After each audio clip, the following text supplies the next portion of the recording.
que retornar até nós em muita harmonia, em muito amparo e sustentação. Nós vamos pedindo também que Jesus envolva a Fernanda, para que ela possa passar tudo aquilo que ela nos preparou. Pai nosso que estais no céu, santificado, Senhor, seja o teu nome, venha a nós o teu reino, seja feita a tua vontade, assim na terra como no céu. O pão nosso de cada dia nos dai hoje, Senhor. Perdoai as nossas dívidas, assim como nós perdoamos os nossos devedores. E não nos deixeis cair em tentação, mas livrai-nos de todo o mal. Que assim seja, graças a Deus e a Jesus. E assim nós damos então por iniciada a nossa aula da noite de hoje, em nome de Deus, nosso Pai, nosso Criador, de Jesus, nosso Mestre e amigo, e dos benfeitores espirituais. Que assim seja. E agora eu vou convidando a Mari, que fará a leitura desta noite, que ela também possa ser envolta em muita luz, em muita sustentação. E a lição dessa noite se encontra no Sinal Verde, o livro é o Sinal Verde, psicografia de Francisco Cândido Xavier, ditado pelo Espírito André Luiz. Seja bem-vinda, Mari. Boa noite, obrigada. Então, a lição 9, apresentações. Em se vendo objeto de apresentação, não deve enunciar seus títulos e lances autobiográficos. Mas se você apresenta alguém, é justo que lhe decline o valor sem afetação. Diante de algum apontamento desairoso para com os ausentes, recorde o impositivo do respeito e da generosidade para com eles. Nunca é impossível descobrir algo de bom em alguém ou em alguma situação para o comentário construtivo. Qualquer criatura que se mostre necessitada de pedir-lhe um favor é um teste para sua capacidade de entendimento e para os seus dotes de educação. O mendigo é um companheiro no caminho a quem talvez amanhã tenhamos de solicitar apoio fraterno. A criança desprotegida que encontramos na rua não é motivo para revolta ou exasperação, e sim um apelo para que trabalhemos com mais amor pela edificação de um mundo melhor. Não adianta reprimenda para o irmão embriagado, de vez que por ele, por si mesmo, já se sabe doente e menos feliz. Toda vez que você destaca o mal, mesmo inconscientemente, está procurando arrasar o bem. Não critique, auxilie. Para qualquer espécie de sofrimento, é possível dar migalha de alívio ou de amparo, ainda quando semelhante migalha não passa do sorriso de simpatia e compreensão. Na verdade, quando a gente lê, né, essas apresentações, e como a Sandra falou, quando a gente começa lá, lógico que a gente está engatinhando ainda, que se começa a ter um pequeno entendimento das coisas, nós começamos a perceber que, na verdade, tudo está voltado para si, no sentido assim, tudo que você fizer para o outro vai ser em pró da tua evolução. Então, são assim, eu estou começando a ter esse, depois das aulas das outras leituras, ter um entendimento assim, minha morada não é aqui, como a de Jesus. Nós temos outras moradas. Aqui são o quê? As vivências e as experimentações. E daqui que eu vou levar o quê? As minhas evoluções. Então, por exemplo, eu tentei destacar nessas apresentações assim, valor sem afetação, humildade, respeito, generosidade para com os outros, comentário construtivo, incentivar pessoas, dotes de educação, né, capacidade de entendimento, a bondade. O mendigo é soltar-se das amarras do preconceito social. Nós somos todos irmãos, independente daquele irmão, naquele momento está naquela situação. Ele não deixa de ser humano, ele pode passar algo de bom, ele pode me ajudar no momento de necessidade. Então, a criança, ao invés de a gente se revoltar, tentar, ao invés de ficar reclamando, tentar fazer coisas que melhorem o mundo. Então, eu tentar ver as pessoas, a minha casa, como um momento que se abre as portas para o mundo, onde eu posso ajudar. Lógico, cada um tem a sua família, mas a gente pode ajudar uma criança ali, com, por exemplo, com um comentário, com um respeito, com algo de que você pode ofertar. E esse daqui que me deixou mais assim, né? Às vezes a gente, aqui está falando do irmão embriagado, mas a gente vê pessoas com problemas com drogas, tudo. Então, assim, não adianta você ir lá e colocar maior carga de falar, você está fazendo errado. Não, de repente, só ser um consolo. Às vezes essa pessoa, principalmente, ela precisa ser ouvida. Por que você está nessa situação? Não adianta eu querer fazer um discurso lá, porque uma pessoa que está envolvida numa situação dessa tem outras coisas. O destaque do mal, né? Então a gente perde muito tempo em ficar falando do mal. Por que não falar do bem? Né? Você viu aqui, quando você destaca o mal, você arrasa o bem. Então, assim, se perde a oportunidade de evoluir frente a uma situação, né? Tentando ver o lado bom das coisas. E aí, aqui, de novo, não critique, auxilie, faça alguma coisa, se movimente sobre aquilo. E para qualquer espécie de sofrimento, é possível dar migalha. Então, às vezes, a gente fica tão preocupado, eu preciso fazer algo. Às vezes, só uma escuta, um sorriso, uma compreensão naquele momento, ser empático, né? A empatia que ao sofrimento do outro já seria de tão grande ajuda. Foi isso. Por hoje é só.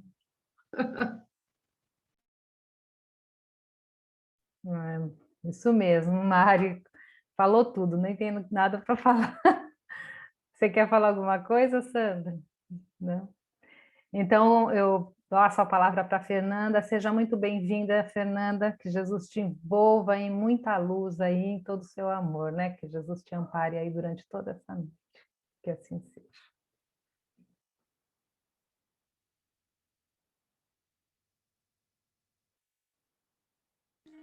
Então, muito obrigada, boa noite para todo mundo. É sempre uma alegria estar aqui com vocês, não é? Eu peço desculpa pela minha voz, está meio ofegante, porque eu estou no meio de uma crise de asma. Então, estou meio sem ar aqui, mas se Deus quiser, a gente leva bem até o final da aula, tá, gente? Como sempre, não esperem para tirar dúvida, não precisa chegar até o final da aula. A gente pode parar em qualquer momento para responder perguntas, tá bom? E façam perguntas, não tenham medo, não tenham vergonha. Estamos aqui, né, Sandra, para isso mesmo, para esclarecer as dúvidas de vocês. O tema de hoje é um tema interessante, não é? Geralmente suscita muitas perguntas, porque a gente vai falar bastante sobre o sono e os sonhos. E muitas vezes o sonho em si é um tema que traz bastante dúvida, traz bastante questionamento. A gente tem uma coisa mística envolvendo sonhos, não é? Quando a gente sonha alguma coisa, às vezes aquilo fica na cabeça e muitas pessoas recorrem àqueles dicionários de sonhos para ver o que aquele sonho significa, e quem nunca fez, não é? Muitas vezes eu também já fiz isso, né? Sucumbindo à curiosidade, e geralmente o que é que vem lá no final, depois da interpretação daquele sonho? Vem os números, né? Para a loteria, para a Loto Mais, sei lá, nem sei os nomes dessas loterias todas que a gente tem, mas muitas vezes os sonhos ali nas interpretações que a gente busca na internet tem a dica do bicho para você jogar baseado naquele sonho. Mas a gente vai ver hoje um pouquinho aqui o que é que o espiritismo, os espíritos falam a respeito de sonhos. A princípio, alguém tem alguma dúvida que já queira perguntar, tem alguma colocação, fiquem super à vontade. Senão a gente já começa aqui.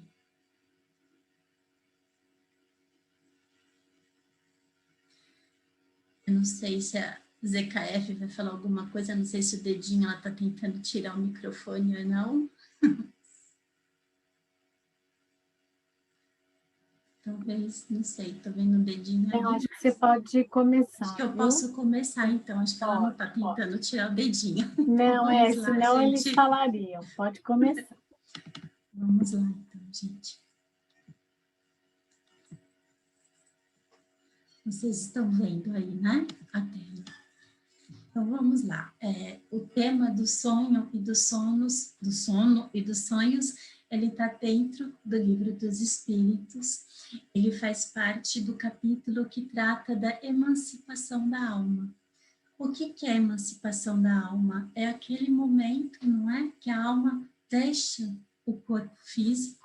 Nós, né, no estado encarnados, vamos sempre estar ligados a esse nosso corpo físico através do conhecido cordão de prata, que é isso que a gente vê na ilustração, e que é um cordão super expansível, não é? Ele não tem um limite, ele pode se estender aí muito, muito, muito, muito no espaço. E aí, então, quando a gente entra nesse estado, a gente fala que está no estado de emancipação da alma. E por que alma? Lá no Livro dos Espíritos, a gente tem a explicação de Kardec, dizendo que um espírito encarnado, a gente dá o nome de alma. Então, por isso, o nome emancipação da alma, ou seja, emancipação do nosso espírito que está encarnado aqui nesse corpo, neste momento. E a gente sabe, não é, que o espírito, durante o sono, ele nunca está inativo. O que é que acontece? Durante o sono, a gente tem um afrouxamento dos laços que prendem o nosso espírito ao corpo. Mas, como a gente está num estado de sono, esse corpo não precisa dessa presença ali, integral, vamos dizer assim, do espírito junto. Então, o que acontece? Acontece esse afrouxamento do laço, não é? Do cordão de prata, e o nosso espírito pode ser lançado, então, assim, no espaço, ou seja, no plano espiritual, e nesse estar no plano espiritual com mais desenvoltura, propicia para a gente o relacionamento mais direto com os outros espíritos. Isso não quer dizer que quando a gente está num estado de vigília, a gente não tenha esse relacionamento com os outros espíritos. A gente tem sim. Como? Através de contatos mediúnicos, através da inspiração, a gente sempre está em contato com os espíritos. Paulo já fala, não é, em uma de suas epístolas, que nós somos rodeados por uma nuvem de testemunhas, ou seja, o tempo inteiro a gente tem o contato com os espíritos. Mas durante o sono, por conta desse desdobramento do espírito, não é, dessa emancipação, a gente entra num contato mais direto com os outros espíritos. E o que acontece? Quando o nosso corpo, então, está repousando e o nosso espírito entra em contato com os outros espíritos, ele sai, não é, do jugo da matéria, esse nosso espírito adquire uma lucidez maior, não é verdade? E essa lucidez maior permite que a gente tenha percepções diferentes do que a gente teria no nosso estado de vigília. E essa nossa comunicação com outros espíritos pode favorecer a gente, por exemplo, depois, numa ideia, em alguma coisa que apareça na nossa cabeça, a gente acha que veio do nada, muitas vezes veio de relacionamentos, de conversas que a gente teve durante o sono. Então, o estado do sono nada mais é o estado que a gente vai se encontrar depois do nosso desencarne. O que é que diferencia um espírito encarnado de um espírito desencarnado no plano espiritual? É a ligação com o cordão de prata. André Luiz, a primeira vez que ele encontra ali, como ele conta nos livros dele, não é? Que está tendo uma reunião à noite, ele vê alguns espíritos com aquele cordão, ele fala assim, mas o que é isso? E aí explicam para ele, então, que eram espíritos de pessoas encarnadas no estado de emancipação que naquela noite estavam frequentando aquela determinada reunião. Tem muita gente, eu já ouvi muitos relatos de medo de que algum obsessor, algum espírito vai lá e passa, como se passasse uma tesoura, esse cordão de prata, não é? E a gente fosse morrer por causa disso. Não existe isso, gente. Ninguém precisa ter medo que esse cordão vai estourar, ninguém precisa ter medo que nenhum obsessor vai lá passar uma tesoura nele. Isso aí é um cordão energético, né? A gente pode dizer assim, e o que acontece? Ele é extremamente sensível. A gente encontra na literatura espírita o que eles falam a esse respeito. Se alguém tenta investir, por exemplo, sobre o nosso corpo, alguma coisa assim, o que acontece? Existe, vamos dizer assim, vocês já viram aquelas trenas, não é? Que a gente solta e quando você solta, faz puff, ela volta e cola de novo ali. É mais ou menos a mesma ideia, sabe? Qualquer ameaça que a gente tenha, o nosso espírito volta rapidinho ali e cola de novo no nosso corpo. Às vezes dá até aquele tranco que a gente dá aquela assustada, às vezes é um acoplamento meio de repente que a gente faz, não é? Mas ninguém precisa ter medo que esse cordão não vai arrebentar e ninguém vai passar a tesoura no meio do caminho, tá bom, gente? Isso aí é uma coisa que às vezes muitas pessoas têm essa dúvida e têm esse receio. E o que é que os espíritos falam para a gente, não é? Na questão 402? O que é então o sonho? O sonho é a lembrança do que o espírito viu durante o sono. Notai, porém, que nem sempre sonhais. E o que isso quer dizer? Que nem sempre vos lembrais do que vistes ou de tudo que haveis visto enquanto dormíeis. É que não tendes a alma em pleno desenvolvimento de suas faculdades. Muitas vezes, apenas vos fica a lembrança da perturbação que o vosso espírito experimenta à sua partida ou no seu regresso, acrescida da que resulta do que fizestes ou do que vos preocupa quando despertos. A não ser assim, como explicaríeis sonhos absurdos que tanto os sábios quanto os mais humildes e simples criaturas têm? Acontece também que os maus espíritos se aproveitam dos sonhos para atormentar as almas fracas e pusilânimes. Então, o que é que a gente tem aqui, gente? O sonho que a gente tem, não é? Que a gente se recorda. Eu sonho, eu sou uma pessoa que sonha demais. Às vezes eu acordo com a cabeça, parece fazendo assim, porque eu tenho muitos sonhos, são sempre de cores muito vivas, são muito vivos os sonhos que eu tenho. E lembro desse sonho ainda por muito tempo. Tem gente, o meu marido, por exemplo, ele nunca lembra o que ele sonha. Tem gente que tem, às vezes, alguma lembrança. Mas o que é que acontece? A gente, durante esse estado de sono do corpo, o nosso espírito está em contato com o plano espiritual, esse nosso espírito pode, se bem preparado para dormir, alcançar locais de estudo, de trabalho, de edificação espiritual, assim como ele pode alcançar locais, não é, de vício, de desejos, não é, às vezes mais carnais, alguma coisa assim, tudo de acordo com o que vai no nosso coração, com o nosso desejo. Então, o nosso pensamento, o nosso coração, ele meio que orienta para onde esse nosso espírito vai durante a noite, qual é o nosso propósito, o que a gente se propõe a fazer quando a gente dorme. Então, gente, na hora que a gente retorna, né, na hora que a gente acorda, uma grande confusão se forma. Por quê? Porque o nosso corpo tem um cérebro que não está preparado para absorver e filtrar aquilo do jeito que aconteceu. Então, o nosso corpo, quando acorda, fica com uma grande confusão de ideias, porque vai se juntar coisas que a gente viu, que a gente conversou durante a noite, se juntam preocupações do dia a dia, coisas que aconteceram já e que ficaram na nossa cabeça. E é engraçado, não é? Que quando a gente está sonhando, parece que tudo faz muito sentido. Na hora que a gente acorda, a gente vai tentar, né, colocar aquilo num esquema para tentar contar para alguém, a gente fala como aquilo é ridículo, não tem nem pé nem cabeça.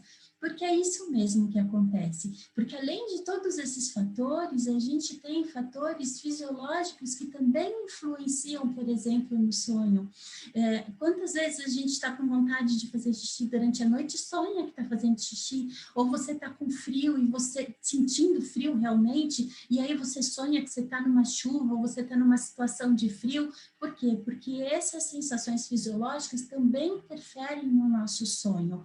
Então, o que a gente tem, gente? A gente tem milhares de fatores envolvidos, por isso que não dá para a gente levar o sonho muito ao pé da letra.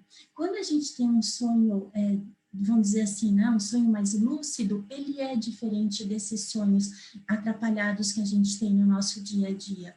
E, além de tudo, a gente, como entra em contato com esses espíritos durante o sono, a gente pode ter perto da gente como André Luiz fala também, num determinado livro, ele fala assim, durante o dia, a gente angaria as nossas companhias da noite, como a gente vai ver mais para frente depois num exemplo.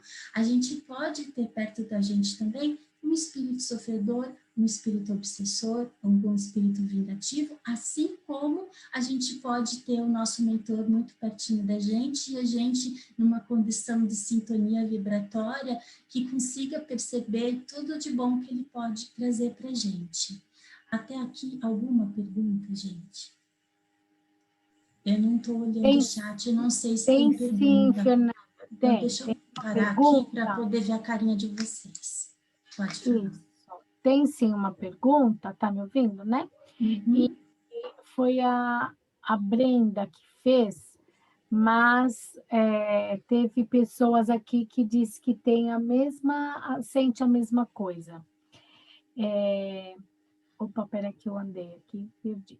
A paralisia do... sim, ela pergunta assim, e quando... meu Deus, espera que eu andei de novo. É mais fácil pedir para ela perguntar? Se ela quer falar, Brenda. Explicar a sua pergunta? Oi, boa noite. Boa noite, Brenda. Então, eu queria saber sobre a paralisia do sono, que eu não sei se vocês já experimentaram isso, que é quando, geralmente, durante a noite, a gente acaba acordando e não consegue mover o corpo, mas a gente continua consciente. Se teria algum tipo de explicação para isso?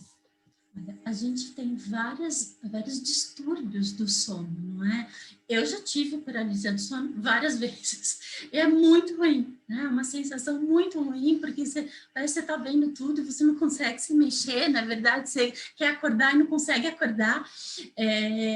E assim, a gente não pode, na doutrina espírita, a gente não tem explicação para isso. Talvez na época ninguém nem cogitasse de paralisia do sono, devia existir, mas talvez ninguém nem pensasse ainda sobre isso. Mas a gente tem, sim, vários distúrbios do sono, a gente tem, né, médicos que estudam isso, então na doutrina a gente não vai ter explicação para isso.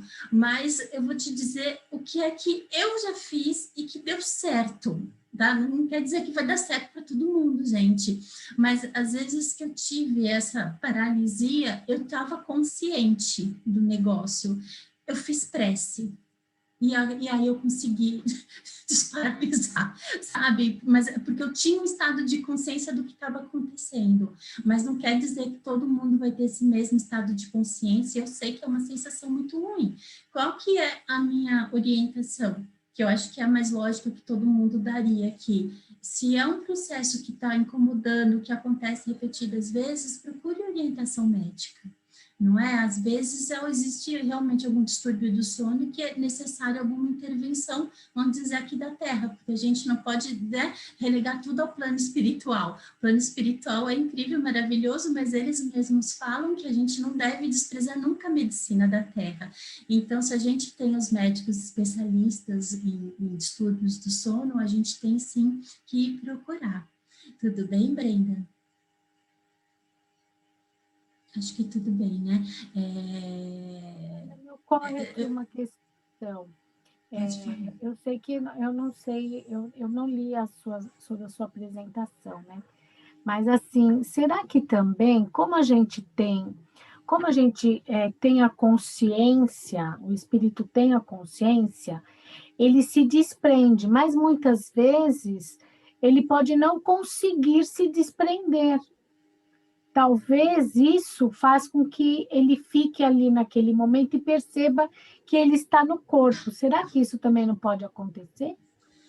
Olha, Sandra, eu não sei se ele não conseguiria se desprender. Porque o livro dos Espíritos fala que a gente vai ver isso, basta um entorpecimento dos sentidos que já existe um desprendimento. Mas a gente sabe, não é, que nem sempre o espírito vai se desprender totalmente. E a gente vai ver aqui nos exemplos que tem uns que permanecem ali do lado do corpo mesmo. Tem espírito que permanece no próprio quarto, na própria casa, não vai alçar voos aí mais longe, não é? Então, A gente tem a variedade da natureza humana, não é? Se alguém que está jungido ali a uma preocupação, de repente, em casa, às vezes um filho doente, um parente doente, vai se dirigir a ele, não vai fazer outras coisas, não é? Então, eu acho que talvez não seja o desprendimento em si, mas as circunstâncias, não é, que pode estar acontecendo até no plano espiritual também. Porque o que acontece? Porque na hora que a gente acorda, a gente não tem essa consciência, e vai ficar muito claro daqui a pouco num exemplo que a gente vai dar aí do livro do André Luiz. Mais alguma pergunta? Até que horas que eu tenho para falar, Sandra? 9h30. 9h30? Se precisar mais 5 minutinhos, dá, mas 9h30 a gente... Ah, não, dá, tranquilo, pode ficar sossegada. Então, vamos lá, onde está o slide? Acho que esse está aqui. Aqui, pronto. Então, vamos lá. Assim, os sonhos são efeitos da emancipação da alma, que mais independente se torna pela suspensão da vida ativa e de relação, ou seja, o corpo deixa de agir de forma grosseira, não é, sobre o espírito, então o espírito adquire outras possibilidades que não quando ele está no estado de vigília.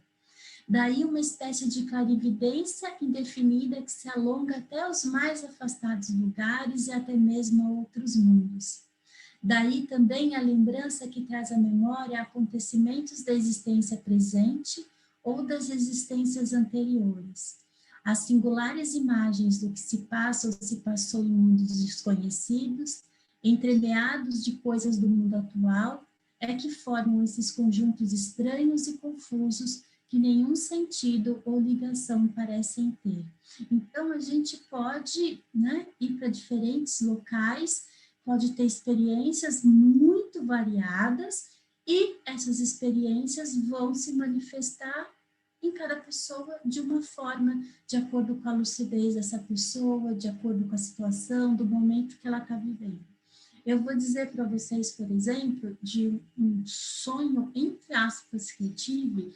Isso, gente, faz mais de 20 anos. Eu lembro como se tivesse acontecido agora. Porque isso definitivamente não foi um sonho. Foi um caso pessoal. O que é que tinha acontecido? O meu avô tinha desencarnado. E minha mãe tinha dado uma pirada no dinheiro que ele tinha deixado. E o que aconteceu? Aquele dinheiro virou uma verdadeira obsessão para minha mãe naquele momento. Obsessão, mas assim, pense na pior situação possível, da pessoa ficar completamente enredada naquilo e aquilo estava fazendo muito mal para ela. O que aconteceu? Isso a gente sabe que o espírito está ligado, o pensamento, não existe distância, não existe barreira.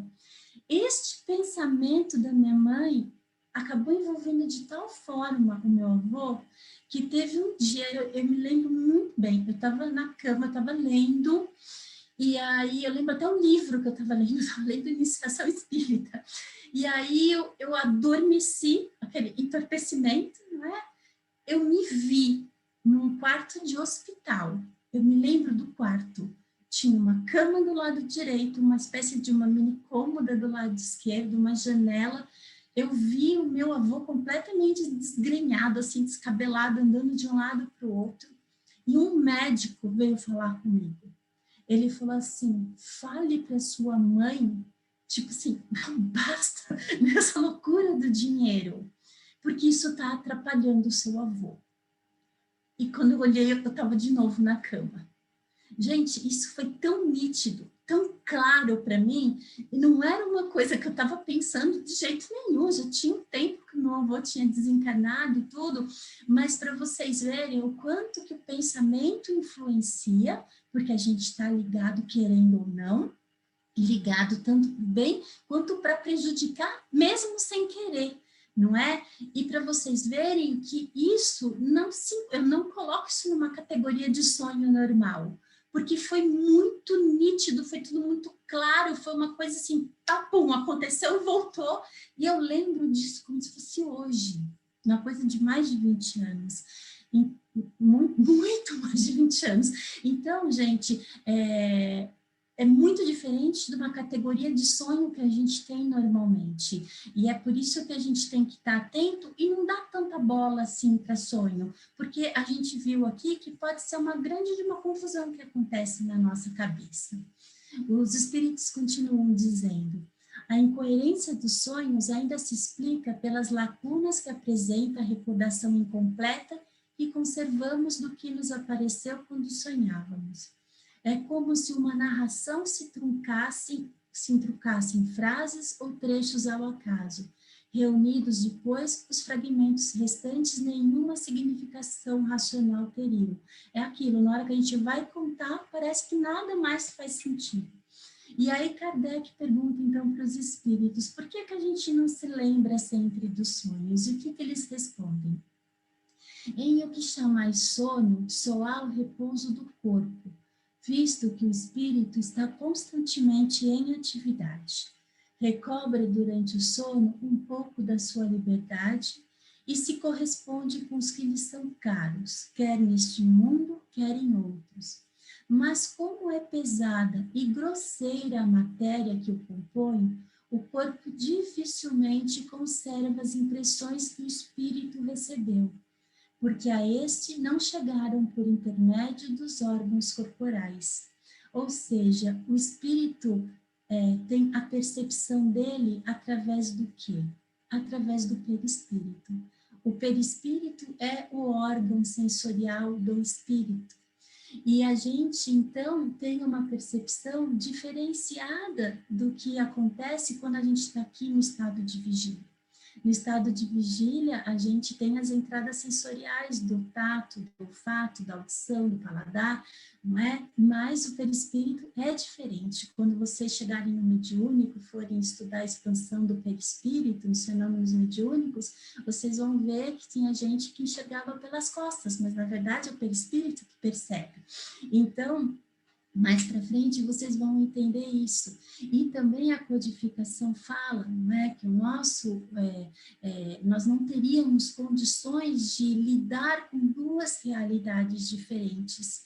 Imagina a gente aqui no estado de vigília, totalmente consciente do que estaria acontecendo no plano espiritual. A gente não dá conta nem daqui, imagina dar conta de duas realidades, não é? Paralelas aí. Não é essa a natureza. A nossa natureza, agora em vigília, é dar conta do que acontece aqui e agora. E o que acontece no plano espiritual durante a noite, a gente guarda a recordação, o ensinamento que for necessário para a gente e que vai brotar da hora que for precisa. E de que serve, né?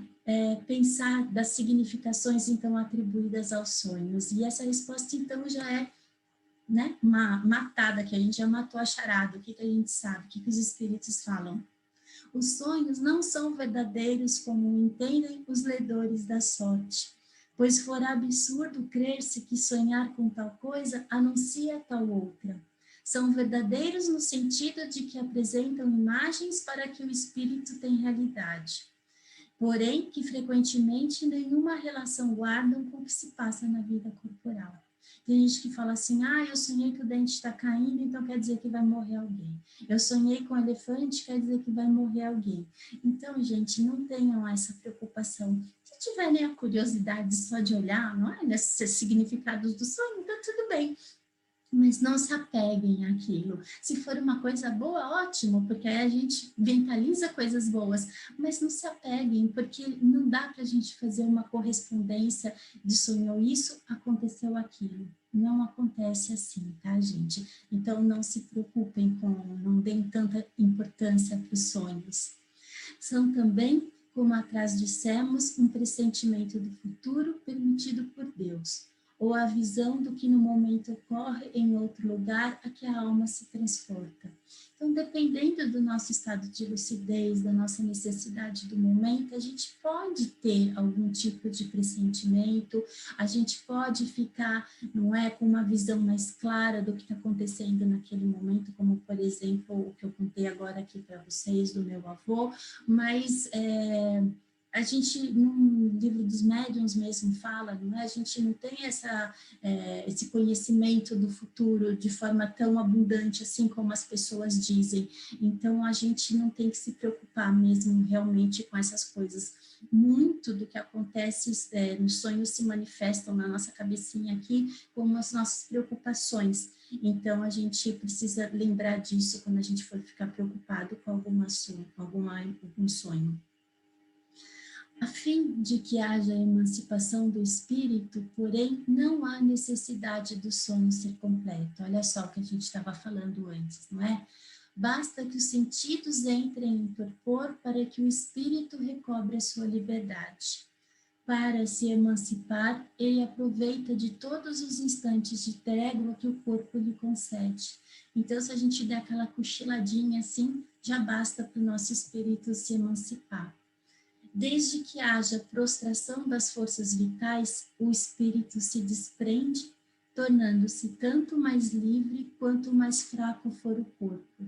Dessa forma, estando entorpecido o corpo, o espírito trata de desprender-se, transporta-se e vê. Se já fosse completo o sono, haveria sono. E aqui a gente vê, né, quando fala do mais fraco for o corpo, a gente nota em pessoas já muito debilitadas, pessoas acamadas por muito tempo, muitas delas têm uma visão já do plano espiritual, porque esse espírito já está mais desprendido, já está mais em relação com o plano espiritual. Então, a gente vê também pessoas que já perto do desencarne falam de parentes, de pessoas que elas estão vendo ali, e muitas vezes pessoas já desencarnadas. Por quê? Porque esse espírito já está muito mais desprendido do corpo do que preso a ele. É isso que acontece. E qual que é, então, a importância do sono? Dizem os instrutores da codificação que, graças ao sono, os espíritos encarnados estão sempre em relação com o mundo dos espíritos. Por isso é que os espíritos superiores assentem sem grande repugnância em encarnar entre vós. Quis Deus que, tendo de estar em contato com o vício, pudessem eles ir retemperar-se na fonte do bem, a fim de que igualmente não falirem quando se propõem a instruir os outros. O sono é a porta que Deus lhes abriu para que possam ir ter com os seus amigos do céu. É o recreio depois do trabalho, enquanto esperam a grande libertação, a libertação final que os restituirá ao meio que lhes é próprio. Ou seja, não é? Espíritos bondosos vêm encarnar entre nós e, através do sono, eles conseguem, então, novamente entrar em contato com o plano espiritual superior, eles conseguem dar andamento a obras que eles já estavam fazendo, não é? Sempre de acordo com a evolução de cada um. Isso acontece também com a gente, não é? A gente vem, encarna, às vezes no meio com muitas dificuldades, com muitas vicissitudes, quando parece que tudo conspira contra, mas durante o sono a gente tem a oportunidade, não é, de recobrar as nossas forças junto de amigos queridos, de parentes queridos, de mentores que estão ali no plano espiritual sempre pronto para acolher a gente nas nossas necessidades. Sendo assim, o sono foi dado ao homem para a reparação das forças orgânicas e também para das forças morais. Enquanto o corpo recupera os elementos que perdeu por efeito da atividade da vigília, o espírito vai retemperar-se entre outros espíritos. Aure no que vê, no que ouve, nos conselhos que lhe dão, ideias que ao despertar lhe surgem em estado de intuição. É a volta temporária do exilado à sua verdadeira pátria. É o prisioneiro restituído por momentos à liberdade. Ou seja, não é? Todo esse contato, se a gente tem uma boa intenção, um bom propósito ao dormir, se a gente se prepara para isso, se a gente faz uma leitura, uma prece de verdade, de coração, a gente se coloca numa condição mental, não é? De vibração, que a gente pode sim né, a alcançar de repente um curso, um trabalho, alguma coisa assim, e que a gente se fortalece com isso e que depois todo esse ensinamento que a gente obteve ali durante a noite pode surgir na forma de intuição. No decorrer do sono, podemos entrar em contato com outros espíritos encarnados, inclusive com pessoas que a gente desconhece no estado de vigília. Dizem os espíritos superiores: é tão habitual o fato de ir desencontrar-vos durante o sono com amigos e parentes, com os que conheceis e que vos podem ser úteis, que quase todas as noites fazei essas visitas.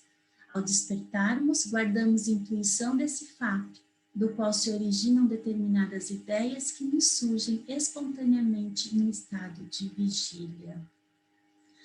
Alguma pergunta até aqui, gente? Tudo certo? Alguém quer perguntar alguma coisa?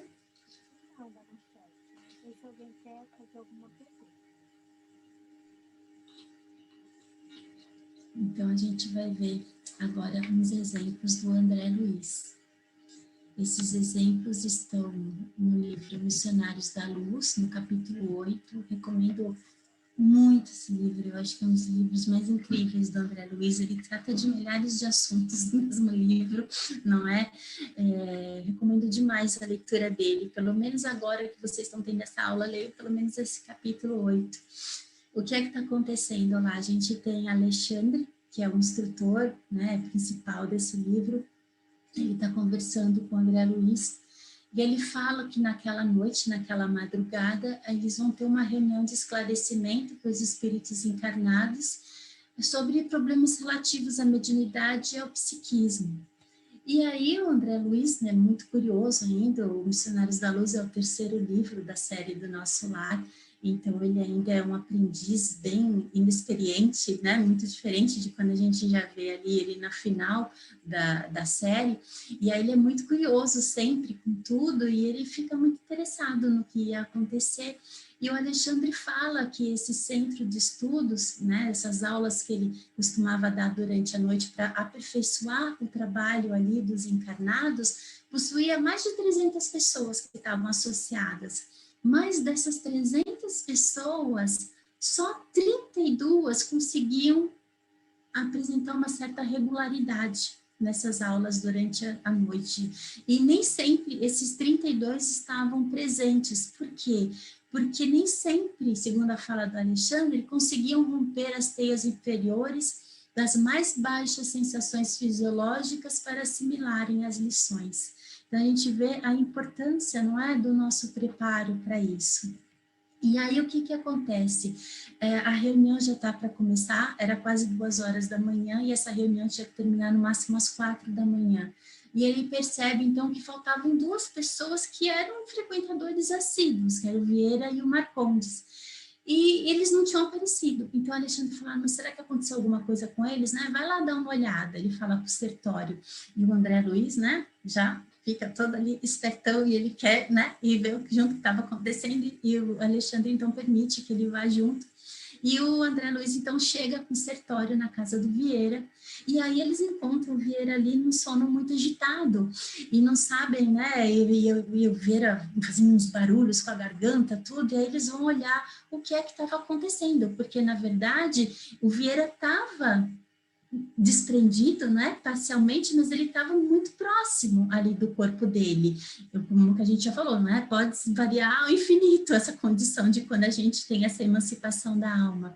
E aí o que acontece? Eles veem que tem uma entidade ali vestido com vestes muito negras, gesticulando e falando e falando e falando um monte de coisa, e isso provocava uma impressão assim de que ele estava tendo um pesadelo super cruel, porque ele tinha uma expressão de muito pavor ali, o Vieira. E aí o que é que estava acontecendo? Durante o dia, o Vieira ficou falando a maledicência, não é? Um monte de coisas desse amigo dele que já tinha desencarnado e fazendo falsas acusações e aquela coisa que a gente conhece, né? Que faz muito parte do nosso dia a dia, de fazer... Espíritas não falam mal, né? Espíritas fazem comentários, existe essa brincadeira dentro da doutrina. Então, o Vieira ficou falando do amigo, e o amigo se sentiu ofendido e veio querer, então, se explicar, falar que aquilo não tinha cabimento, que ele estava fazendo falso testemunho, que não era certo. Só que aquela vibração toda, porque era um espírito sem esclarecimento, estava provocando uma super descarga ali em cima do Vieira e ele estava se sentindo muito, muito mal com aquilo. E aí o que acontece? O Sertório conversa ali, né, dá razão para o Vieira, né, porque imagina, realmente não tinha sentido o que ele estava falando, mas ao mesmo tempo fala assim, que condição que a gente tem de julgar o outro quando a gente ainda não tem um comportamento tão exemplar? E para ajudar o Sertório, ele vai lá e dá um chacoalhão, para ajudar o Vieira, ele vai lá e dá um chacoalhão no Vieira, chama ele de forma muito energética, e aí o Vieira acorda. E aí, o que acontece? Ele nem pensa por que será que ele estava tendo aquela entidade ali do lado dele. Muito pelo contrário, ele fica pensando que aquele pesadelo deve ter sido por causa de alguma coisa que ele comeu, né? A azeitona nem padinha que ele comeu. Mas não era. Na verdade, aquela indisposição toda durante o sono nada tinha a ver com a janta, tinha a ver com já a gente falou lá no começo, com um assédio mesmo de um espírito sofredor que foi ali tirar satisfação em função do comportamento que ele teve durante o dia. E aí, então, eles saem da casa do Vieira e vão para a casa do Marcondes. E aí, o que eles encontram lá? Eles encontram um Marcondes desprendido, também parcialmente do corpo, e meio que dormindo sob efeito de drogas, sob efeito de ópio. E junto do Vieira, do Marcondes, tinham 3 entidades femininas ligadas, não é, aos desejos carnais, à satisfação de desejos do corpo mesmo. E o que acontece? Quando o Marcondes, então, vê o Sertório ali, ele conhecia o Sertório do curso, ele fica morrendo de vergonha, ele fica com aquela sensação super horrível, e as entidades falam que imagina que elas foram convidadas para ficar ali junto com o Marcondes aquela noite, e que elas não iam embora de jeito nenhum, que elas iam ficar ali, e o Marcondes se sentindo muito mal, ele pega e fala para o Vieira, pro Sertório assim, como é difícil manter o coração nos caminhos retos, perdoa-me. E aí o Sertório vira e fala assim, cada qual escolhe as companhias que preferem. E o André Luiz pergunta, então, o que ele ia fazer para ajudar o Marcondes, assim como ele ajudou o Vieira? Ele fala assim, que ele não ia fazer nada, porque ele devia de permanecer naquela sensação da vergonha, não é? Da humilhação do que ele tinha passado ali, para na hora que ele acordasse, ele tivesse aquela sensação de repugnância pelo mal. Se bem que depois, mais para frente no capítulo, ele fala que quando terminasse os trabalhos ali, ele voltaria e tentaria ajudar os dois dentro do que fosse permitido, mas naquele momento o desejo era deixar ele com essa sensação, para na hora que ele acordasse, ele tivesse então essa lembrança meio distorcida, mas ficaria aquela sensação. E aí então André Luiz conversando com Alexandre, né, e também com o Sertório, pergunta assim, o que eles vão conservar, não é, por exemplo, as pessoas que estão lá no curso, dos ensinamentos que foram ouvidos. E aí o que é que o Alexandre explica?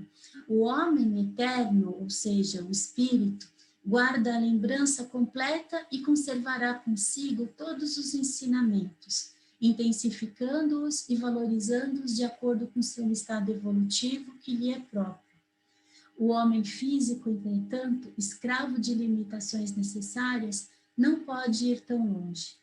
O cérebro de carne é aparelho de potencial reduzido, dependendo muito da iluminação de seu detentor no que se refere à fixação de determinadas bênçãos divinas. Ou seja, depende, não é, da nossa condição física, o quanto isso vai passar, da nossa condição espiritual, da nossa lucidez, de como a gente vai absorver essas coisas.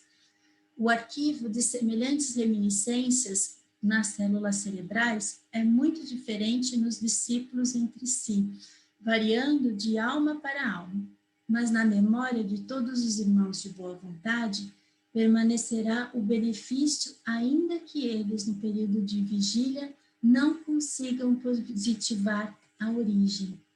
Ao despertarem, experimentarão alívio, repouso e esperança.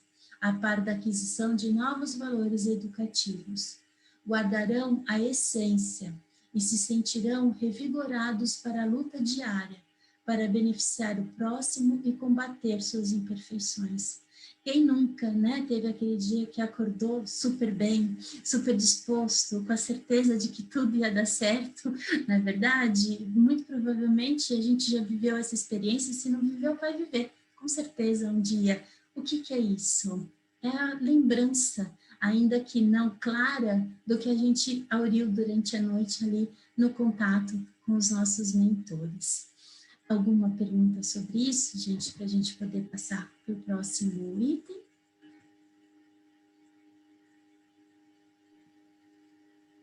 Tem uma pergunta no chat, eu não sei se o Aldenor quer fazer, Aldenor.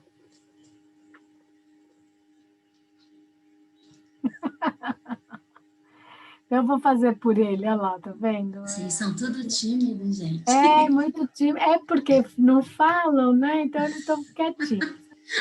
Então ele fez um comentário que ele sonha com frequência com entes queridos, desencarnados, e o que isso significaria.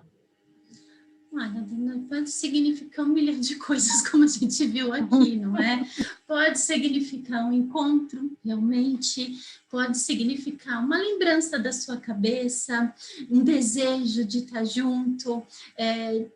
Como a gente viu, não dá para falar um encontro, foi um encontro. A gente não pode afirmar uma coisa dessa, mas eu acho que o que faz bem, o que é gostoso, a gente pode reter, né? A memória boa, a sensação boa, mesmo que não tenha sido efetivamente um encontro, às vezes a lembrança no sonho é muito boa. Então, que a gente guarde o que é bom para a gente. E, de novo, não fique se preocupando, mas será que eu encontrei, não encontrei, por que eu encontrei? Nossa, às vezes eu sonho com um monte de gente que já morreu, será que eu sou a próxima, né? Estou mandando avisar aquela piada do time de futebol, você está escalado para o próximo jogo, não é?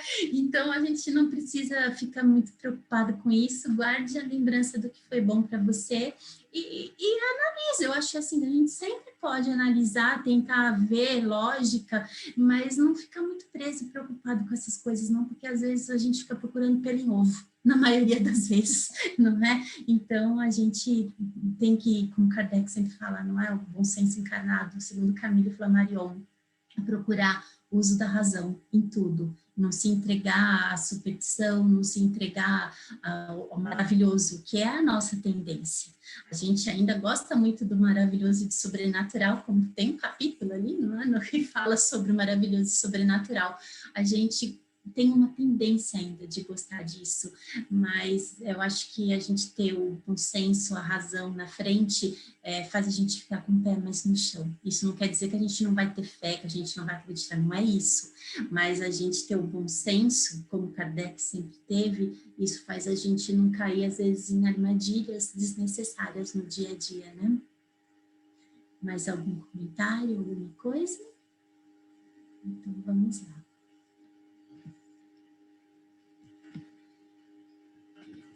E a gente tem, então, já que a gente sabe que a gente emancipa durante a noite, a gente pode, sim, encontrar com outras pessoas. E aí o Livro dos Espíritos trata de visitas espíritas entre vivos. É engraçado esse nome, né? Visitas espíritas. Mas é assim que está lá no Livro dos Espíritos. E a pergunta é, 2 pessoas que se conhecem podem se visitar durante o sono? Lógico, por que não é verdade? Sim, e muitas outras que acreditam não se conhecerem também se reúnem e conversam. Podeis ter, sem dúvida, amigos num outro país. O fato de ir se encontrar durante o sono com amigos e parentes, conhecidos, pessoas que podem ser úteis, é tão frequente que fazeis todas as noites. Isso já é uma consequência de tudo o que a gente já viu aqui. E qual que é a utilidade, então, dessas visitas noturnas se a gente não lembra que a gente encontrou com as pessoas? E o que os espíritos dizem? É muito comum disso ficar uma intuição ao despertar, e é frequentemente a origem de certas ideias que surgem espontaneamente sem explicação clara. São exatamente as adquiridas nessas conversas, como a gente já viu anteriormente. E aí um outro tópico ainda desse capítulo fala da transmissão oculta do pensamento. E a pergunta é, qual é a razão por que a mesma ideia, a de uma descoberta, por exemplo, surgir ao mesmo tempo em muitos pontos? Já dissemos que durante o sono os espíritos se comunicam entre si. Ora bem, quando se dá o despertar, o espírito se lembra do que aprendeu e o homem julga ser isso um invento de sua autoria. Assim é que muitos podem simultaneamente descobrir a mesma coisa. Quando dizeis que uma ideia paira no ar, usais de uma figura de linguagem mais exata do que supondes. Todos, sem o suspeitarem, contribuem para propagá-la. E quantas, né? Hoje a gente tem a internet aí o tempo inteiro, as coisas são simultâneas, a gente fica sabendo imediatamente, mas se a gente for ver, não é, as pesquisas antigas, as coisas, às vezes uma pessoa que estava num lugar, o outro estava lá em outro país, chegam quase que juntamente na mesma descoberta, na mesma ideia. Por quê? Porque existe todo um plano, né? Um segundo plano ali, um plano espiritual, trabalhando naquilo. E os espíritos se juntam pelo quê? Por afinidade, não é verdade? Então, se existe um trabalho, uma descoberta para a humanidade, alguma coisa que vai beneficiar a humanidade, o que é que impede de existir uma reunião ali, não é? Estudos de muitos espíritos juntos e que aí, quando se acorda, essa ideia brota na forma de intuição. É que a gente tem o bendito do orgulho, que a gente acha que é só mérito nosso, não é? Eu tive uma ideia, olha como eu sou maravilhoso, e muitas vezes essa ideia deve ser fruto de compartilhamento de conhecimento de várias pessoas. Não quer dizer que a gente nunca tenha uma ideia boa, né? Nossa, mas a gente também precisa, às vezes, baixar a bola e saber que a gente tem ajuda oculta ali, não é? É porque a gente agora consciente não está vendo, mas a ajuda chega assim. Vamos imaginar agora, gente, nesse momento que a gente vive, quantos espíritos também estão empenhados no desenvolvimento de vacinas, de medicação? Vocês acham que é cada um no seu canto? Não. Existe o universo, uma lei divina, não é? Existe a lei de sociedade, a gente trabalha junto, cada um é uma peça de uma engrenagem maior. Então, cada um dá a sua conta de contribuição. Então, é impossível pensar que as coisas acontecem só a gente, pela gente mesmo. Existe algo muito maior que a gente não está se dando conta, não é? E na questão 420, a gente tem o seguinte: podem os espíritos comunicar-se estando completamente despertos dos corpos? Sim. Por quê? Porque o espírito não se acha encerrado no corpo como numa caixa.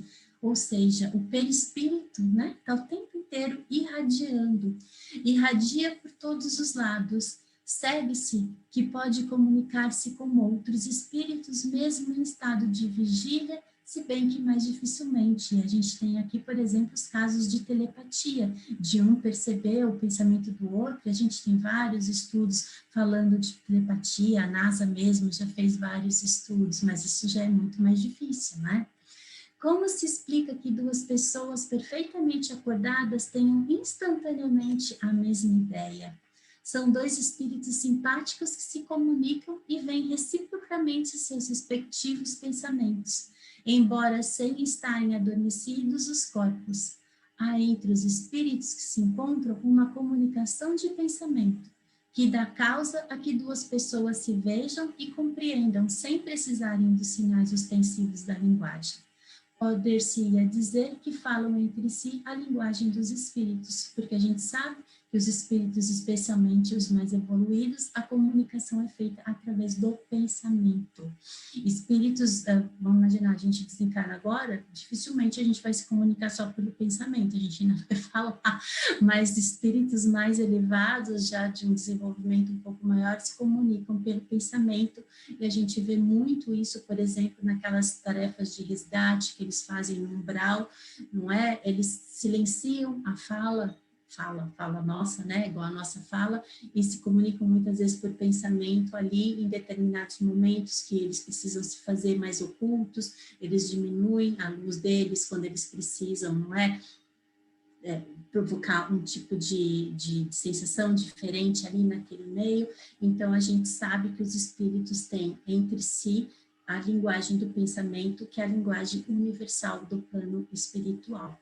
Alguma pergunta sobre isso, para a gente passar para o próximo tema?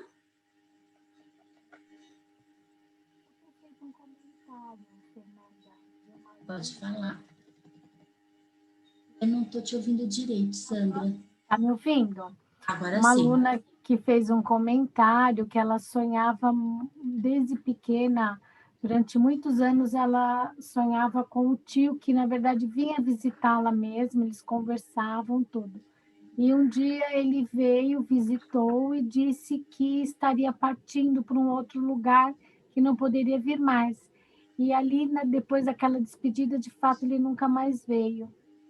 Mas E ela disse que pensa sempre nele, mas não teve nenhuma notícia até agora. Eu falei para ela aguardar que um dia ainda ela receberá sabe, né? alguma notícia. E talvez seja mesmo, né? Uma lembrança, e a gente sabe que os espíritos não estão sempre à nossa disposição. No livro dos médiuns, quando fala de evocação dos espíritos, um dos motivos dos espíritos não comparecerem à evocação pode ser porque estão em outro plano, porque estão em trabalho, porque estão reencarnados novamente. Então, nem sempre o espírito vai estar à nossa disposição, e é muito normal esse vai e volta de um lugar para o outro, porque essa é a nossa natureza. A nossa natureza é a evolução, né? Ficar estagnado em momento algum. E que interessante essa experiência. E agora a gente vai falar um pouquinho de letargia, catalepsia e morte aparente. O que os espíritos falam ali no comentário de Kardec, por exemplo? Ele fala isso daqui, ó. A letargia e a catalepsia derivam do mesmo princípio, que é a perda temporária da sensibilidade do movimento por uma causa fisiológica ainda inexplicável. Na letargia, a suspensão das forças vitais é geral e dá ao corpo todas as aparências da morte. Na catalepsia, fica localizada, podendo atingir uma parte mais ou menos extensa do corpo, de sorte a permitir que a inteligência se manifeste livremente, o que torna inconfundível com a morte. A letargia é sempre natural, a catalepsia por vezes é magnética. Isso, gente, causas não explicadas, vamos pensar no tempo de Kardec, não é? Hoje mesmo eu estava lendo um artigo que saiu há 5 dias, acho que era no UOL que eu estava lendo, que falava de catalepsia, e aí lá dizia de questões medicamentosas que podem provocar, de questões emocionais, choques emocionais. Então, assim, hoje, com certeza, a medicina vai explicar de uma forma diferente. Falava até de epilepsia relacionada à catalepsia, na hora de uma crise. Então, assim, hoje a medicina já tem recursos, fala de medicações que você pode usar, qualidade de vida, de exercício, medicação, boa alimentação, sono de qualidade, tudo isso pode ajudar pessoas que sofrem de catalepsia. Então, não é uma coisa super rara, na verdade, mas é bom a gente saber que existe e que pode acontecer, mas não é uma coisa também super comum que a gente vai ter acontecendo ali em qualquer esquina, não é?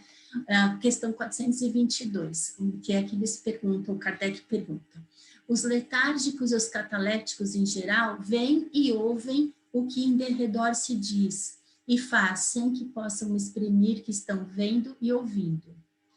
É pelos olhos e pelos ouvidos que têm essas percepções? Não, é pelo espírito.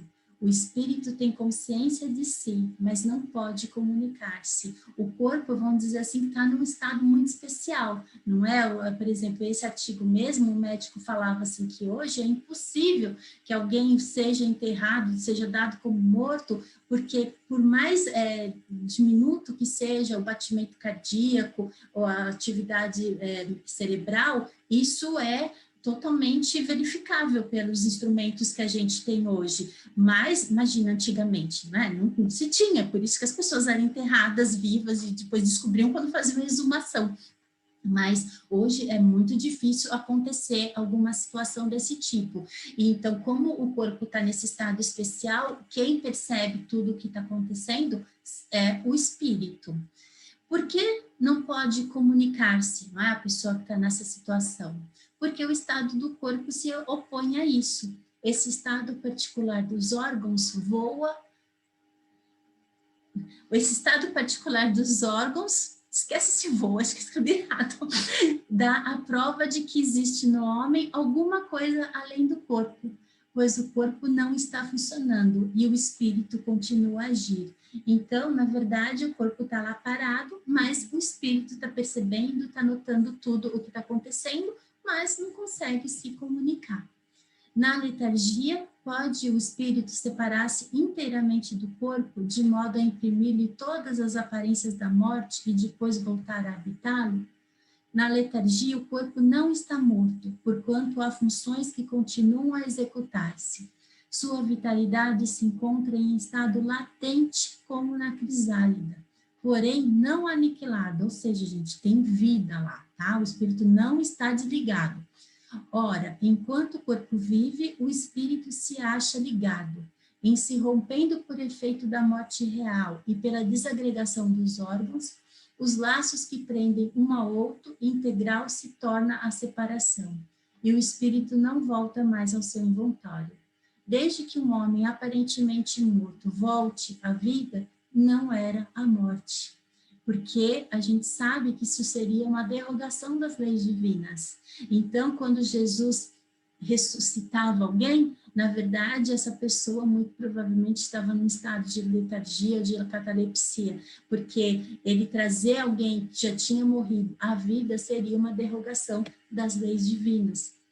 E aí a gente passa, então, já para a segunda parte da aula, que fala de ressurreição.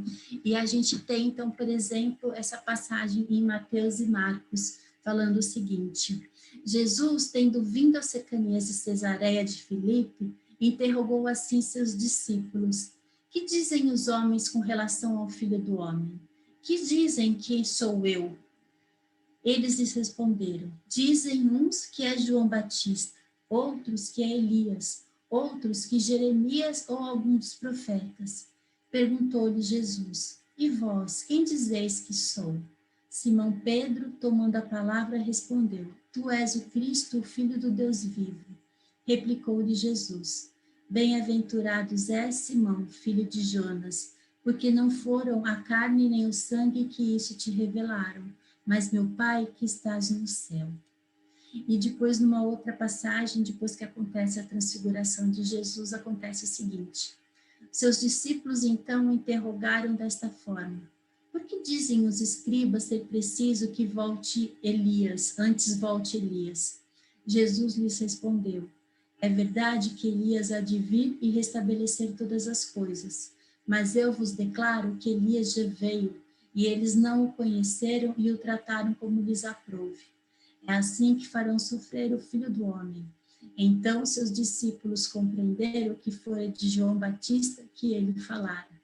E aí a gente começa a entender, então, não é o que tem a ver ressurreição, o que isso tem a ver com letargia, com catalepsia.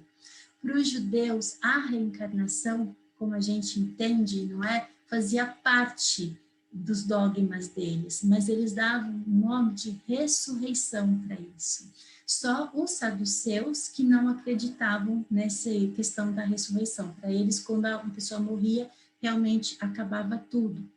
Mas o que acontece, gente? Imagina, aquele povo ainda estava numa infância espiritual. Hoje a gente ainda tem muita gente que tem muita dificuldade de aceitar essa ideia da reencarnação. Imagine naquele tempo. Eles tinham uma ideia de que tinha uma volta à vida, mas era uma ligação. Eles não tinham noção direito do que era espírito, como que o corpo estava ligado a ele, se dava para voltar ou não voltar. Eles tinham essa intuição, vamos dizer, não é? De que existia a possibilidade do retorno, mas não sabia muito bem como que isso acontecia. Acreditava que então o homem podia reviver sem saber como isso acontecia e dava um nome para isso, o nome de ressurreição, o que a gente no espiritismo chama de reencarnação. Então, a ressurreição, se a gente for ver segundo, né, o consenso geral, supõe o retorno à vida do próprio cadáver, ou seja, a gente morreu nesse corpo, a gente volta nesse corpo mesmo, porque a gente sabe que a ciência mostra que isso é impossível, não é, gente? Imagina uma pessoa que foi cremada, uma pessoa que, né, sofreu, que destrói o corpo inteiro, como que isso, né, se voltaria ao estado? Não tem como, a gente sabe, vocês já viram, né, questões de fluido vital, que isso se dispersa, a gente sabe como é que acontece tudo isso. E a reencarnação seria, então, a volta do espírito à vida corpórea, mas em outro corpo novamente constituído, que nada tem a ver com esse corpinho que a gente tem aqui agora, tá? Então, a palavra ressurreição pode se aplicar, por exemplo, para o Lázaro, né, para o filho da viúva de Naim, mas não para Elias, nem para os demais profetas. Por quê? Porque Jesus mesmo fala que João Batista era o Elias. Então, era o Elias como reencarnado e não ressuscitado. Só um minuto, gente, assumindo a minha voz aqui. E aí a gente tem os casos clássicos já bem conhecidos, por exemplo, da ressurreição de Lázaro, que vocês devem lembrar, não é? Isso está em João, capítulo 11. E Maria era aquela que tinha ungido o Senhor com unguento. Ele tinha enxugado os pés com seus cabelos, cujo irmão Lázaro estava enfermo. Mandaram-lhe, pois, suas irmãs dizer: Senhor, eis que está enfermo aquele que tu amas. E Jesus, ouvindo isso, disse: Esta enfermidade não é para a morte, mas para a glória de Deus, para que o Filho de Deus seja glorificado por ela. Ora, Jesus amava a Marta, a sua irmã e a Lázaro. Ouvindo ele que Lázaro estava enfermo, ficou ainda 2 dias no lugar onde estava. Depois disso, disse aos seus discípulos: Vamos outra vez para a Judéia. Assim falou, e depois disse-lhes: Lázaro, o nosso amigo, dorme, mas vou despertá-lo do sono. Chegando Jesus, soube que já havia 4 dias que estava na sepultura. E muitos dos judeus tinham ido consolar a Marta e a Maria acerca de seu irmão. Disse, pois, Marta a Jesus: Senhor, se tu estivesses aqui, meu irmão não teria morrido. E disse-lhe Jesus: Teu irmão há de ressuscitar. Disse-lhe Marta: Eu sei que há de ressuscitar na ressurreição do último dia. Disse-lhe Jesus: Eu sou a ressurreição e a vida. Quem crê em mim, ainda que esteja morto, viverá. E todo aquele que vive e crê em mim, nunca morrerá. Crês tu nisto? Disse-lhe ela: Sim, Senhor. Creio tu que és o Cristo, Filho de Deus, que havia de vir ao mundo. Jesus disse: Onde o puseste? Disseram-lhe: Senhor, vem e vê. Jesus, pois, foi ao sepulcro, e era uma caverna, e tinha uma pedra posta sobre ela. Disse Jesus: Tirai a pedra. Marta, irmã do defunto, disse-lhe: Senhor, já cheira mal, porque já é de 4 dias. Disse-lhe Jesus: Não te hei dito que, se creres, verá a glória de Deus? Tiraram, pois, a pedra de onde o defunto jazia. E Jesus, levantando os olhos para cima, disse: Pai, graças te dou por me haveres ouvido. E tendo dito isso, clamou com grande voz: Lázaro, sai para fora. E o defunto saiu, tendo as mãos e os pés ligados com faixas e o seu rosto coberto num lenço. Disse-lhe Jesus: Desligai-o e deixai-o ir. Muitos, pois, dentre os judeus que tinham vindo a Maria e que tinham visto o que Jesus fizera, creram nele. Além de toda esse efeito, não é? Que choca os sentidos, aos olhos, se a gente for ver, não é? Na fala de Jesus, todo aquele que está morto, ainda que vivo, né? Viverá, se crer em mim, a gente tem todo um monte de ensinamentos ali na frase de Jesus, que talvez ninguém na hora nem tenha se dado conta da profundidade do que Jesus falava, e a gente às vezes também não se dá conta, porque a gente se pega ali ao fato da ressurreição em si, mas olha o que Jesus fala para a gente aí, que a gente às vezes está morto, né? Vamos dizer assim, entre aspas, para as realidades espirituais, para as coisas que são realmente importantes, porque a gente muitas vezes vive submerso aqui, não é, na nossa superficialidade do dia a dia, e achando que a gente só tem que pensar no boleto que tem que pagar e na outra conta que vai chegar, e é uma grande realidade, a gente realmente precisa, a gente vive um momento hoje difícil, não é? Mas a gente jamais pode esquecer de que a nossa vida, né? A gente tem vida quando a gente está em comunhão com Deus, quando a gente tem essa intimidade com Deus, com Jesus, que a gente se coloca na relação com eles, porque senão a gente fica morto para isso quando a gente se preocupa só com as coisas do dia a dia.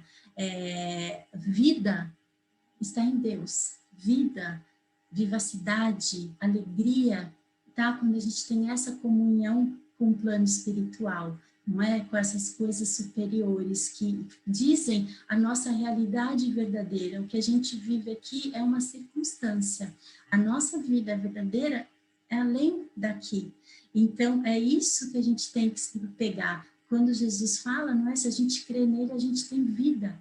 E a gente pode, vamos dizer assim, se apossar disso, porque isso foi dado a gente. A gente precisa ter essa necessidade de sair desse sono voluntário que muitas vezes a gente se coloca para a gente encontrar vida, alegria novamente. E para a gente encerrar, o último caso aqui, e se vocês forem procurar tanto no Antigo Testamento quanto no Novo Testamento, a parte de Atos dos Apóstolos, tem muitos casos ali que vocês vão encontrar de ressurreição, que na verdade eram casos muito provavelmente de catalepsia e de letargia, mas não cabe aqui a gente ficar falando um monte, esses aqui são só para explicar para vocês, para ilustrar. Esse caso, por exemplo, está em Marcos. Enquanto Jesus ainda estava falando, chegaram algumas pessoas na casa de Jairo, o dirigente da sinagoga. Sua filha morreu, disseram eles. Não precisa mais incomodar o mestre. Não fazendo caso do que eles disseram, Jesus disse ao dirigente da sinagoga: não tenhas medo, tão somente creia. E não deixou ninguém segui-lo, senão Pedro, Tiago e João, irmão de Tiago. Quando chegaram à casa do dirigente da sinagoga, Jesus viu um alvoroço, com gente chorando e se lamentando em alta voz. Então entrou e disse-lhes: por que todo esse alvoroço e lamento? A criança não está morta, mas dorme. Mas todos começaram a rir de Jesus. Ele, porém, ordenou que eles saíssem, tomou consigo o pai e a mãe da criança, e os discípulos que estavam com ele, e entrou onde se encontrava a criança. Tomou-a pela mão e lhe disse: Talita cumi, que significa: menina, eu ordeno a você, levante-se. Imediatamente, a menina, que tinha 12 anos de idade, levantou-se e começou a andar. Isso os deixou atônitos. E a gente imagina, não é? A força, a gente nem consegue imaginar, na verdade, magnética de Jesus. O poder do magnetismo dele, com certeza ele infundia uma super quantidade ali de fluido vital, tudo que era mais necessário naquele momento para restabelecer todo o funcionamento, a ligação normal daquele espírito com aquele corpo. Então, com certeza, a gente tinha uma influência magnética muito grande de Jesus, e essa influência magnética também ainda pode se exercer nos dias de hoje, quando a gente, por exemplo, dá um passe em alguém, não é? Existe uma transmissão fluídica, e a gente tem a Ivone Pereira, uma médium bem conhecida aqui no Espiritismo, que ela, quando tinha um mesinho de vida, mais ou menos, ela teve na outra encarnação uma morte por suicídio em afogamento, e ela, quando tinha mais ou menos um mês de vida, ela teve um super acesso de tosse e ela se engasgou, provavelmente com catarro, alguma coisa assim, e foi dada por morta. E ela ficou 6 horas ali naquele estado de morta, já tinham vestido ela, não é, para ser enterrado, já tinham colocado coroinha, mas a mãe dela tinha certeza absoluta que ela não tinha morrido, embora todo mundo tivesse dado ela como morta, já tinha feito documentação, tudo, e aí a mãe se retira, depois desse tempo vai para um quarto, tinha uma imagem de Nossa Senhora, e ela faz ali durante uma hora uma prece muito fervorosa, dizendo que se fosse então da vontade de Deus, que a menina realmente estivesse morta, que ela fosse, né, que acontecesse o que tinha que acontecer, mas que se fosse permitido, que se, né, não fosse aquilo mesmo, a menina não tivesse morta, que ela entregaria a filha para Nossa Senhora, que ela teria certeza que a partir daquele momento a menina estaria sob a proteção de Nossa Senhora e que ela sairia quase que daquele papel de mãe e entregaria a filha à Nossa Senhora. E quando a mãe volta, então, para o quarto, a menina tem um acesso ali de tosse e começa a chorar, e aí todo mundo se espanta porque ela voltou à vida, ou seja, ela ficou num estado ali de catalepsia, não é, ou de letargia durante 6 horas, e se não me engano, depois em outros momentos já de vida adulta, às vezes ela ficava uns tempos assim, desconectada, não é, mas com trabalhos no plano espiritual. Então, assim, essa é uma história de uma pessoa que a gente conhece, não é, do que muitos livros aí na doutrina, uma médium bem conhecida, e que ela conta essa história para a gente no livro Recordações da Mediunidade. Esse era o conteúdo que a gente tinha para abordar hoje. Se alguém tiver alguma dúvida, fique à vontade para esclarecer tudo que vocês quiserem saber, e desde já eu agradeço a compreensão, a paciência de todos vocês.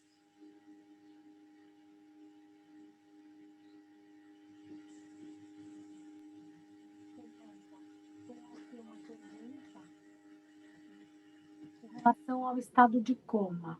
E o estado de coma? Aí o comentário a seguir, né? A emancipação da alma é que traz, às vezes, os relatos dessa experiência de pós-morte, que a gente chama, né, de experiências de quase morte, né? Uhum. E geralmente é o que a pessoa vivenciou, o que ela viu, não é? A gente não pode desconsiderar o fato de ter, né, algum efeito da nossa imaginação, não é? Da nossa interpretação, às vezes, conturbada nisso, mas a gente vê relatos muito parecidos de pessoas que viveram essa experiência de quase morte. A gente sabe que tem casos, por exemplo, de coma, que aí a gente acaba ouvindo, né? Às vezes em trabalhos espirituais, do espírito que fica ali, muito próximo do corpo, tem espíritos que se desprendem, vão fazer alguma outra coisa, tá em algum tipo de tratamento. Então, não dá para a gente dizer, é sempre assim. Não existe receita de bolo, gente. É tudo que se trata de plano espiritual, pode ser qualquer coisa, não é? Então, vai depender da necessidade da pessoa. O que a gente sabe, por exemplo, em casos, às vezes, de cirurgia, essas coisas que a pessoa está anestesiada, mas a pessoa lembra depois do que, muitas vezes, né, a gente vê relatos assim, lembra do que os médicos falaram, do que o enfermeiro falou, não sei o quê, porque, na verdade, está ali, não é? Por mais que o corpo, ou, de repente, a ciência tente explicar, né, que o corpo, os sentidos, não sei o quê, mas o espírito estava, muitas vezes, vivenciando aquilo, e a gente já teve a oportunidade de ver em trabalhos de desobsessão, tudo, espíritos que viram o corpo sendo operado, que eu já tive experiência de participar de trabalho que o espírito viu, ele estava muito perturbado, porque ele viu que estava sendo feito transplante dos órgãos dele para outra pessoa, então, lógico que ele não estava emancipado, nesse caso ele já estava desencarnado, não é? Mas ele tinha percebido tudo aquilo que estava acontecendo, então, assim, a gente tem estados de lucidez que vão variar de espírito para espírito, vai ter espírito que não vai lembrar de nada, vai ter espírito que vai ter alguma recordação, vai ter espírito que vai ter uma recordação mais clara, mais nítida, de acordo com o que o próprio Alexandre falou aqui, não é? Vai depender de pessoa para pessoa e do estado mesmo espiritual de uma pessoa para outra. Então, não dá para a gente ter uma receita de bolo, vai ser sempre assim, porque não vai variar sempre de uma pessoa para outra.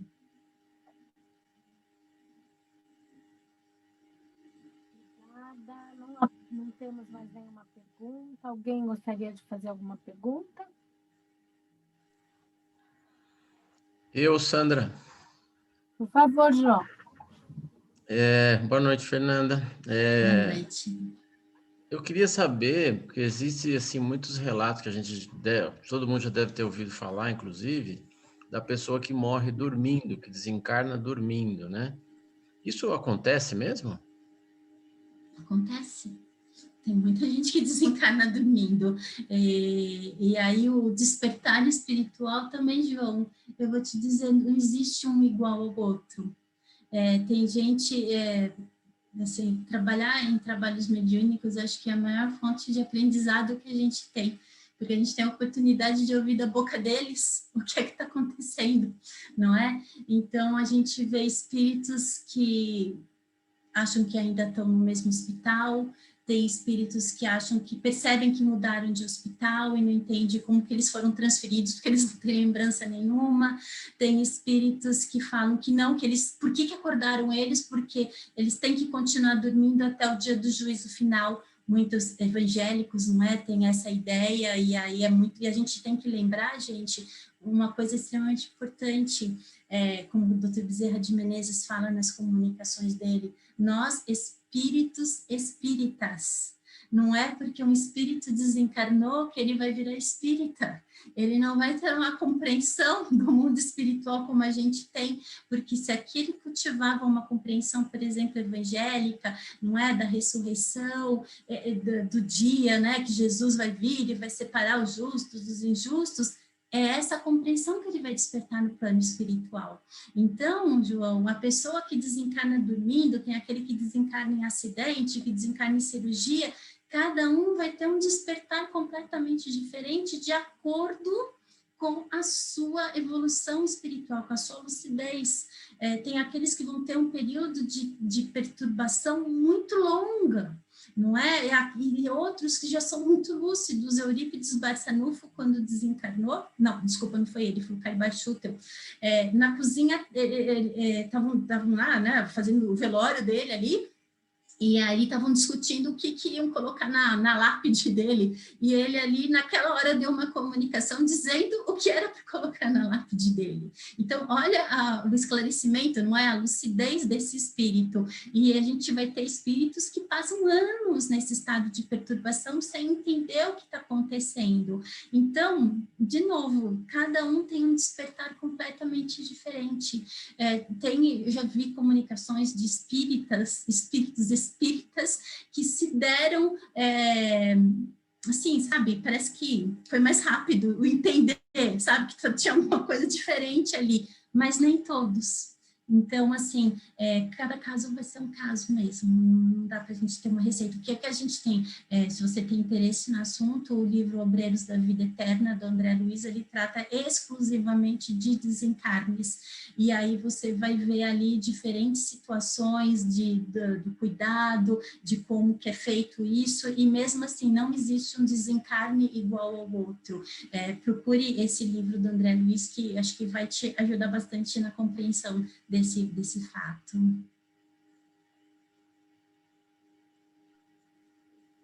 Alguém?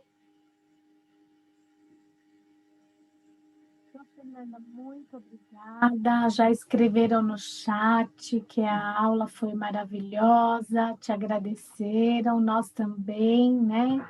Te agradecemos imensamente por você estar compartilhando conosco todo esse seu conhecimento. Estão dizendo lá muito bem, muito bom, muito obrigada. Então, a gente pede a Jesus que tudo isso que você compartilhou conosco recaia sobre você em bênçãos, que você se cure rapidamente da sua bronquite, da sua asma. Graças a Deus. Consegui chegar no final da aula, graças a Deus. Conseguiu, sabia que você ia conseguir, estava aqui vibrando para você. E com certeza, né, foi auxiliada pela espiritualidade, a gente sabe disso, para que você pudesse compartilhar conosco tudo isso. Muito obrigada, que Deus a envolva muita luz. Muito obrigada, eu agradeço vocês. Se tiverem qualquer dúvida, qualquer coisa, é só chamar, tá bom? Obrigada. Então, nós vamos partir, né, gente, para o encerramento. Olha lá, ainda estão dizendo, aula excelente, muito obrigada. Isso mesmo, muito bom. Nós vamos então, gente, respirando serenamente, continuando com o nosso coração cheio de amor. Nós vamos, nesse momento, sentindo essas bênçãos do Pai, que mais uma vez recai sobre cada um de nós. E essas bênçãos envolvem ainda mais a nossa companheira Fernanda, que na noite de hoje compartilhou conosco todo o seu conhecimento, todo o seu estudo, à luz da doutrina espírita, nesse tema que a ela foi designado. Que as bênçãos do Pai a fortaleçam a cada dia e que ela possa estar conosco em outras oportunidades. E assim, na certeza deste amparo, agradecidos a Deus e a Jesus, nós vamos envolvendo o nosso companheiro Gustavo, que fará para nós as vibrações e a prece final.